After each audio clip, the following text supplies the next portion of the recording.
Bu dəfə evdə deyiləm, nənəmgildə, kənddəyəm və gilas almışdım. Dedim elə gətirim, burada bişirim.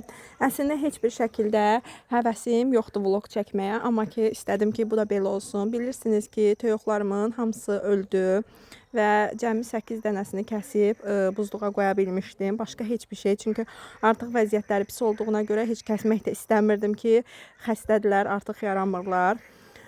Nəysə qızlar, və ona görə gəlmişəm kəndə ki, biraz fikrim dağılsın. Çünki həqiqətən də birdən-birə, yəni buna mən pul verib almışam. Onları itirməyim mənə ağır sarsıntı verdi və hətta ağladım belə onun üçün. Yəni məndən başqa qızların da görürəm ki, toyuqları ölübdür. Allahdan hər birimizə səbir diləyirəm. Nəysə, əsas cana gəlincə mala gəlsin. Düzdür, nə qədər əziyyət çəksək də, amma ki neynə, əsas canımız sağ olsun. Burada qızlar artıq gilası təmizlədim, çəkdim, yudum və yuyandan sonra suyu dərildikdən sonra pesokunu da əlavə edib çöldəcə ilə nənəmgildə çöldə qazda qoydum bişməyə. Nənəm də gözəl ocaqda aş dəmləmişdi.